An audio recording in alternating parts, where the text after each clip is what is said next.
Welcome to World11 News Channel. If you're a Survivor player, the one place you want to avoid as much as possible is Tribal Council.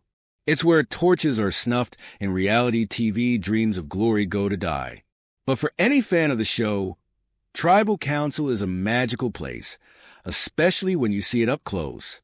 And the Tribal Council set for Survivor 48 is among the most magical in the show's illustrious 25-year history. But you don't have to wait until the February 26th season premiere on CBS to witness its majesty for yourself, because we have your exclusive first look at the Survivor 48 Tribal Council in the video above. Not only that, but we found the perfect tour guide in the form of Survivor's Hostmaster General, Jeff Probst. And he also explains the wild backstory inspiration for the impressive and immense set, an inspiration that came from an ancient society that never actually existed. The host explains, for this Tribal Council for Survivor 48, production designer Zach Jensen said, "I have a different idea. I've created an imaginary civilization, the people of Izadega, and I want to build this civilization and use it for Tribal Council. I want to build it the way it was thousands of years ago, and then I want to age it in process. I want to show stages as we age it of the weather and the environment. And maybe there was a war and they had to patch things up. So then the crew began putting Jensen's vision into action.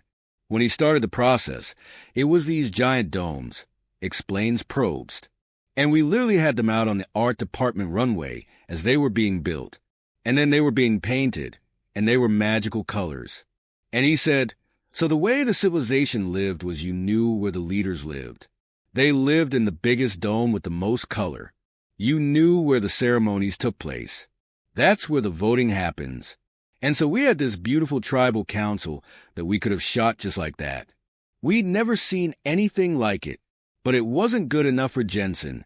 Zach said, 'No, but that's not it. So now I'm going to imagine hundreds of years of rain and storms and all of that environmental impact.'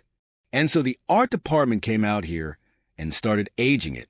That just means making it look older, and they started adding some more burlap, and all these things to give it more texture.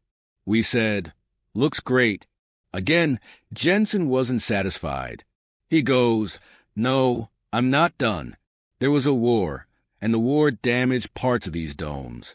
So then they started adding patches, and you'll see it like on the walk to the vote.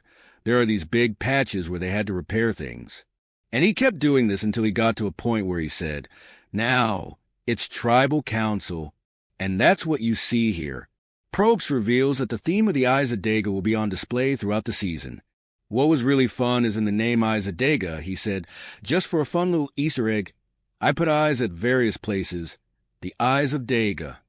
That means amateur sleuths should be on the lookout all season long for those hidden eyes. You'll see them in the logo. There's two little sets of eyes coming through the buff. They're here at Tribal Council. They're part of the motif. They're going to be in all of the challenges. As Probst notes, this is what you get when you're in your 48th season, is you give your teams a little license to have some fun, and then they come up with these crazy ideas. And I got to say, we've had 48 Tribal Councils.